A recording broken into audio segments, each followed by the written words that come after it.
الحمد لله الذي لا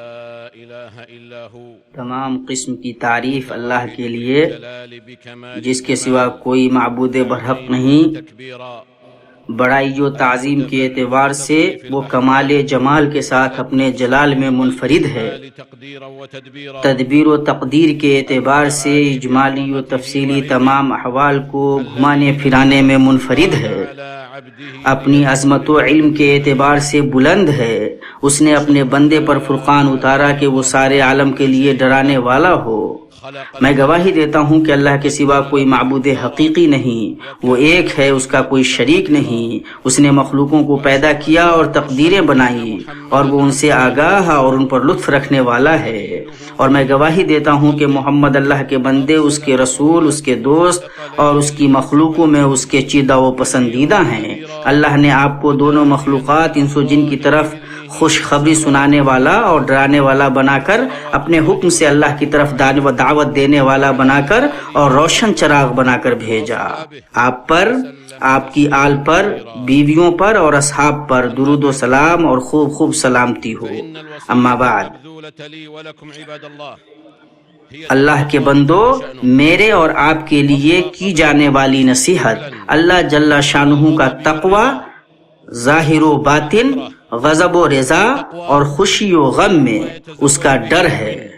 کیونکہ تقوی سب سے اچھی چیز ہے جس کا بندہ مومن توشہ اختیار کرتا ہے۔ اسی سے ولایت حاصل ہوتی ہے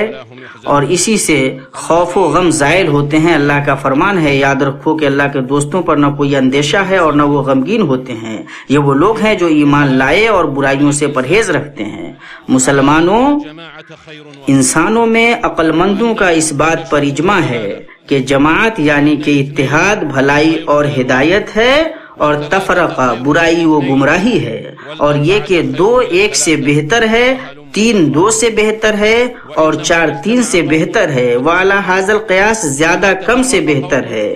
اور یہ کہ کوئی قوم اکٹھی ہوئی تو کمزور ہو کر بکھر نہیں گئی، اور کوئی قوم بکھر گئی تو کامیاب نہیں ہوئی، اور یہ کہ بھالوں کے بیچ ایک بھالا نہیں ٹوٹتا، اور جو بھالا بقیہ بھالوں سے الگ ہو جائے تو وہ بچتا نہیں، اور یہ کہ شیطان ایک اور دو کے ساتھ ہوتا ہے، تین یا اس سے زیادہ کے ساتھ نہیں۔ نبی صلی اللہ علیہ وسلم کا فرمان ہے، ایک سوار شیطان ہے، دو سوار شیطان ہے، اور تین قافلہ ہے۔ اسے ابو داؤد وغیرہ نے روایت کیا ہے۔ الحديث الآخر اور آپ صلی اللہ علیہ وسلم نے فرمایا، جو جنت کی نعمت فراواں کا خواہش مند ہو اسے جماعت کو لازم پکڑنا چاہیے، کیونکہ بلا شبہ شیطان ایک کے ساتھ ہے اور وہ دو سے زیادہ دور ہے۔ اسے ترمذی نے روایت کیا ہے۔ وإن اللہ کے بندو، عباد الله قد راعت مصلحة الجماعة ہماری روشن شریعت نے جماعت کی مصلحت کا کتنا زیادہ پاس و لحاظ کیا ہے، یہاں تک کہ اس نے اس کی مصلحتوں کے ذرائع کھول دیے ہیں اور اس کے مفاسد کے ذرائع بند کر دیے ہیں۔ اور بسا اوقات تو ایک آدمی کے حق میں راجح چیز سے تجاوز کیا کہ اس پر جماعت و امت کی خاطر مرجوح چیز کو مقدم کرے، الخاصة اس لیے کہ اگر ہر کوئی اپنی خاص مصلحت کو امت کی عام مصلحت پر مقدم کرے تو نہ تو امت اکٹھی ہوگی اور نہ جماعت کو قرار حاصل ہوگا۔ تفرقہ، پیروی کی جانے والی بخیلی اور ہر صاحب رائے کی اپنے رائے پر فخر آمیز خوشی عام ہو جائے گی، اور ہر کوئی یہ گمان کرنے لگے گا کہ حق اسی کے ساتھ ہے۔ اسی لیے اسلام نے ہر اس چیز کا مکمل صفایا کیا ہے جو مسلمانوں کے اتحاد کو پارا کرے اور ان کے بیچ تفرقہ پیدا کرے، یا جماعت کے مباح اختلاف تنوع کو حرام متضاد اختلاف میں بدلے۔ آپ صلی اللہ علیہ وسلم نے فرمایا، جو تمہارے پاس اس حال میں آئے کہ تمہارے بیچ اتحاد ہو اور وہ تمہاری جماعت میں تفرقہ ڈالنا چاہے تو اسے قتل کر دو۔ اسے مسلم نے روایت کیا ہے۔ اللہ کے بندو،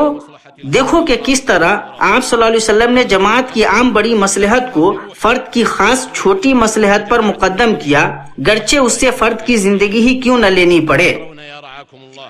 مسلمانوں کی جماعت کی مصلحت کو غالب کرنے اور ان کی پناہ گاہوں کی حفاظت کے لیے اللہ تمہاری حفاظت کرے. کیا تم نہیں دیکھتے کہ جس نے رمضان کا چاند یا عید کا چاند اپنے سر کی آنکھوں سے دیکھا اور اس کی گواہی قبول نہیں کی گئی، فقہا نے اس شخص کے لیے واجب قرار دیا ہے کہ وہ لوگوں کے ساتھ افطار کرے گا اور روزہ رکھے گا، اور اپنے سر کی آنکھوں سے جو دیکھا ہے اس کا اعتبار نہیں کرے گا، کیونکہ نبی صلی اللہ علیہ وسلم کا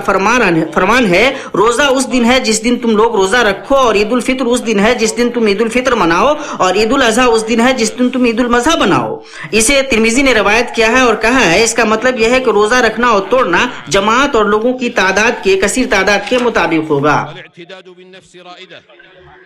اللہ کے بندو، جماعت سے کوئی بھی شخص الگ نہیں ہوا، لیکن دھوکہ اس کا قائد اور خود اعتمادی اس کی رہنما رہی. وہ ہر شکاری کے لیے قیمتی شکار ہو گیا اور ہر منہ ڈالنے والے کے لیے کھلا ہوا برتن. اور کوئی شخص جماعت سے وابستہ نہیں ہوا مگر اس کے بڑے جسم کے اعضاء میں سے ایک عضو ہو گیا، یہاں تک کہ اگر اس کے کسی ایک عضو کو کوئی پریشانی لاحق ہوئی تو سارا جسم بخار اور تکان میں شریک ہو گیا. اللہ کے بندو، اتحاد و جماعت کی اہمیت اور اسے مخدوش کرنے والی چیزوں کی سنگینی پر عقلی دلائل اور نقلی نصوص کی کثرت کے باوجود لوگوں میں کچھ ایسے بھی ہوتے ہیں جو لوگوں کی مخالفت اور ان کے قافلے سے دور ہونے کے رسیا ہوتے ہیں. انہیں تبھی اچھا لگتا ہے جب وہ سبوں کی مخالفت سے خود کو نمایاں کرتے ہیں. وہ لوگوں سے کسی بھی معاملے میں اتفاق نہیں کرتے. ان کی بڑی چاہت یہی ہوتی ہے کہ وہ ان کی راہ سے الگ راہ اپنائیں، ان کی طرف انگلیوں سے اشارہ کیا جائے، ہر چند کے ایسا جماعت کے مفادات کی قیمت پر ہی کیوں نہ ہو. اس لیے اگر لوگ دائیں چلیں گے تو وہ بائیں چلیں گے، اگر جماعت ہاں کہے گی تو وہ نہ کہیں گے، اور اگر جماعت نہ بولے گی تو وہ ہاں بولیں گے. ان کا مقصد حق اور عدل و انصاف نہیں ہوتا، بلکہ ان کا مقصد دانستہ یا نادانستہ بے چینی پیدا کرنا اور جماعت میں پھوٹ ڈالنا ہوتا ہے تاکہ وہ لوگوں کی گفتگو کا موضوع بن سکیں اور اپنے اختلاف و مخالفت سے انہیں الجھا سکیں، ہر چند کے اس کا تعلق ممنوع اور مکروہ امور ہی سے کیوں نہ ہو، جیسے علیحدگی پسندی اور مخالفت کی وحشت. اور اللہ کی قسم، یہ کم عقلوں، اہل عناد و تکبر اور عاشقین تشویش و افساد کی راہ ہے جو جماعت کے سواد اعظم کی پرواہ نہیں کرتے. وہ چاہے اپنی علیحدگی اور مسلک کو صحیح سمجھنے کا جتنا بھی گمان کر لیں، عقل مند شریف انسان کی شان تو بہرحال یہی ہوتی ہے کہ وہ جب جماعت صحیح ہو تو جماعت کی موافقت کرتا ہے، اور اگر جماعت سے غلطی ہو تو خیر خواہی اور صبر کے ساتھ اور جماعت کو معذور سمجھ کر جماعت سے جڑا رہتا ہے. ان سب کی وجہ سے راستے سے الگ نہیں ہوتا اور نہ جماعت سے علیحدہ ہوتا ہے، اس لیے کہ جماعت کا کسی غلطی میں پڑ جانا فرد کے لیے یہ جائز نہیں کر دیتا کہ وہ پوری جماعت کو ترک کر دے، اس لیے کہ من جملہ جماعت کی موافقت اور اس کی مخالفت سے بچنا ان عظیم ترین چیزوں میں سے ہے جو الفت کو مدام بخشتی اور محبت کی بارش برساتی ہے، جماعت کی شیرازہ بندی کرتی ہے اور شگاف کو ختم کرتی ہے، اور ہر اس شخص کے سامنے مضبوط بند باندھتی ہے جو اس پر غلبہ پانا چاہتا یا اس میں نقب زنی کرنا چاہتا ہے. اور اگر ایسا نہ ہو تو عداوت، حسد، علیحدگی اور ٹوٹ پھوٹ سے کوئی مفر نہ ہو. جماعت سے کتنے الگ ہونے والے ہوئے جنہیں ان کے فریب اور خود پسندی نے اغوا کیا، پھر ان کا گمان غلط نکلا اور اس اپنے فعل سے جو چاہ رہے تھے اس فعل نے عین اس کے مخالف انجام تک پہنچا دیا. شاذ یعنی الگ ہونے والے پر ہی مصیبتیں ٹوٹتی ہیں، اور بکریوں کے جھنڈ سے دور بکری کو ہی بھیڑیا کھاتا ہے. ان عظیم ترین چیزوں میں سے جن سے جماعت کا معاملہ آزمایا جاتا ہے اور اس کی طرف منسوب ہونے میں جھوٹے سے سچا پہچانا جاتا ہے اور سچ میں رونے والا دکھاوے کے رونے والے سے پہچانا جاتا ہے، وہ وقت ہوتا ہے جب جماعت پر مصیبت آتی ہے یا کوئی حادثہ اس پر گزرتا ہے یا اس کے نزدیک واقع ہوتا ہے تو کتنے جماعت کے ساتھ رہنے کا دعویٰ کرنے والے جب مصیبت شدید ہوتی ہے تو اس کے دعوے کا الٹ ظاہر ہوتا ہے اور اپنے دل میں جو مفاد پرستی، افواہ بازی اور رسوائی ڈھوئی رہتا ہے وہ سب ظاہر ہو جاتے ہیں. اور ایسا شخص جماعت سے ایسے ہی نکل جاتا ہے جیسے گوندے ہوئے آٹے سے بال نکل جاتا ہے. بلا شبہ یہ اور اس جیسے لوگ جماعت کے نظم کے لیے سب سے شدید خطرے کی حیثیت رکھتے ہیں، کیونکہ اس کا جسم جماعت کے بیچ ہوتا ہے اور روح جماعت سے الگ ہوتی ہے. وہ کمیت میں اضافے کا باعث ہے لیکن کیفیت میں کمی کا. تو مکمل ہوشیاری رہے اس سے اور اس جیسے لوگوں سے، کیونکہ جماعت اس سے اور اس جیسے لوگوں ہی سے زد میں آتی ہے اور پھر شگاف پڑتی ہے اور مضبوط باندھ میں نقب زنی ہوتی ہے، کیونکہ بلا شبہ جسم کے اندرونی حصے کی بیماری اس کے باہری حصے سے زیادہ سنگین ہوتی ہے۔ اس کی مثال قوم کی چراگاہ میں بھیڑیے کی ہے، جس کے ہونے کی جگہ اہل بصیرت و ذکاوت ہی جان پاتے ہیں، جبکہ چوپائے کے چرواہے غفلت میں ہوتے ہیں۔ کہنے والے نے کتنا اچھا کہا ہے، جب میں اپنے چرواہوں کو اپنے چرانے والے جانوروں سے غفلت میں دیکھتا ہوں اور رینگنے والے کی آواز سنتا ہوں، میں انہیں آواز لگاتا ہوں کہ سو مت، کیونکہ میں نے چراگاہ میں بھیڑیوں کے قدموں کے نشانات دیکھے ہیں۔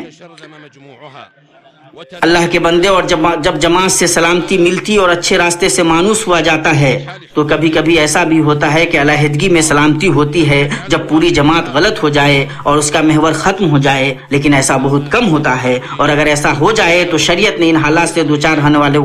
ہونے والوں کو ایسے ہی نہیں چھوڑ دیا ہے، بلکہ ان کی اس چیز کی طرف رہنمائی کی ہے جس میں لوگوں کے دین و دنیا کی بھلائی ہے۔ صحیح وغیرہ میں ہے، اور الفاظ بخاری کے ہیں کہ ابو ادریس خولانی سے روایت ہے کہ انہوں نے کہا کہ میں نے حذیفہ بن یمان کو کہتے ہوئے سنا، لوگ نبی صلی اللہ علیہ وسلم سے خیر کے بارے میں پوچھتے تھے اور میں ان سے شر کے بارے میں پوچھتا تھا، اس اندیشے سے کہ کہیں شر مجھے نہ پالے۔ میں نے کہا، اے اللہ کے رسول صلی اللہ علیہ وسلم، بلا شبہ ہم لوگ جاہلیت اور برائی میں تھے، تو اللہ تعالیٰ نے ہمیں اس خیر سے نواز دیا، تو کیا اس خیر کے بعد بھی کوئی شر ہے؟ آپ صلی اللہ علیہ وسلم نے فرمایا ہاں۔ میں نے کہا، اور کیا اس شر کے بعد بھی کوئی خیر ہے؟ آپ صلی اللہ علیہ وسلم نے فرمایا ہاں، اور اس میں دھواں ہوگا۔ میں نے کہا، اس کا دھواں کیا ہوگا؟ آپ صلی اللہ علیہ وسلم نے فرمایا، ایک قوم ہوگی جو میرے طریقے کے علاوہ دوسرے طریقے پر چلے گی، ان میں تم بھلائی اور برائی دیکھو گے۔ میں نے کہا، تو کیا اس خیر کے بعد بھی کوئی شر ہوگا؟ آپ صلی اللہ علیہ وسلم نے فرمایا ہاں، جہنم کے دروازے کی طرف بلانے والے ہوں گے، جو ان کی بات مانے گا وہ اس میں اسے پھینک دیں گے۔ میں نے کہا، اللہ کے رسول، ان کے اوصاف بتائیے۔ آپ صلی اللہ علیہ وسلم نے فرمایا،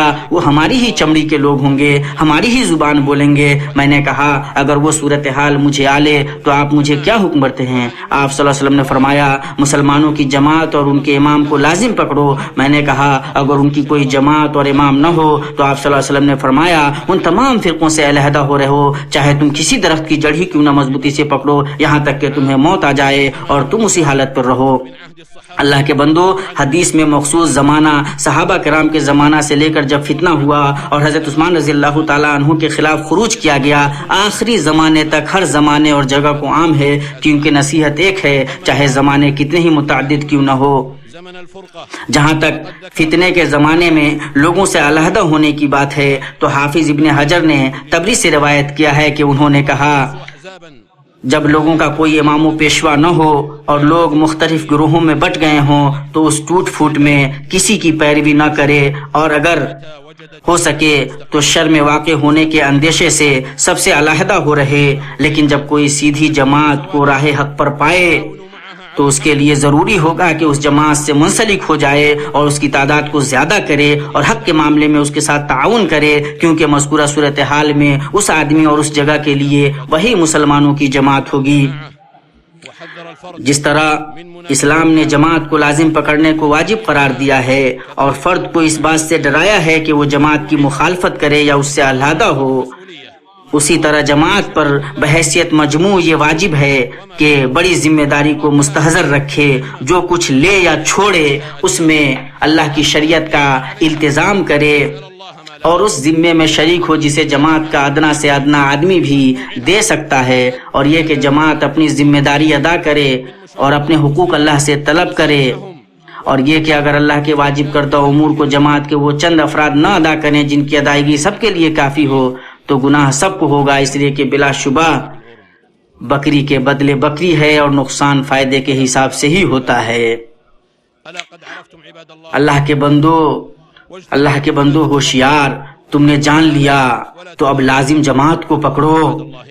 متحد رہو، تفرقہ میں نہ پڑو، آپس میں الفت سے رہو، باہم عداوت نہ برتو اور اللہ کے بندے بھائی بھائی ہو جاؤ، اور جو اس کے خلاف ہے اس سے مکمل احتراز برتو، اس لیے کہ بلا شبہ وہ نقصان ہے اور اس میں کوئی فائدہ نہیں ہے۔ اللہ نے بالکل سچ کہا ہے، جو شخص باوجود راہ ہدایت کے واضح ہو جانے کے بھی رسول اللہ صلی اللہ علیہ وسلم کا خلاف کرے اور تمام مومنوں کی راہ چھوڑ کر چلے تو ہم اسے ادھر ہی متوجہ کر دیں گے جدھر وہ خود متوجہ ہو اور دوزخ میں ڈال دیں گے، وہ پہنچنے کی بہت ہی بری جگہ ہے۔ اللہ ہمیں اور آپ کو اپنی کتاب اور نبی صلی اللہ علیہ وسلم کی سنت سے فائدہ پہنچائے۔ میں اپنے لیے اور آپ کے لیے اور تمام مسلمانوں کے لیے اللہ تبارک و تعالیٰ سے مغفرت طلب کرتا ہوں۔ آپ بھی اللہ تبارک و تعالیٰ سے مغفرت طلب کیجئے، بلا شبہ اللہ تبارک و تعالیٰ بہت زیادہ بخشنے والا رحیم ہے۔ ہر طرح کی تعریف ایک اللہ کے لیے ہے اور درود و سلام ہو اس پر جس کے بعد کوئی نبی نہیں۔ اما بعد، مسلمانوں، اللہ کا تقوی اختیار کرو اور جان لو کو جماعت کو لازم پکڑنے اور اس سے علیحدگی نہ اختیار کرنے سے متعلق گفتگو کرتے ہوئے جس جانب تنبیہ ضروری ہے وہ ہے علم کے باب میں مخالفت کی محبت ان کی جانب سے جو اسے پڑھتے ہیں، اس کی طرف منسوب ہیں، یا صحافت اور ثقافتی مجلسوں سے اس کے مسائل کو فالو کرتے ہیں، اور وہ اس طرح کے ثقات اور اہل تحقیق میں سے عام اہل علم جس پر ہیں ان سے الگ فتویٰ دینا، کمزور فتوے سے خود کو الگ نہ کرنا، یا شاذ اور متروک و مہجور کی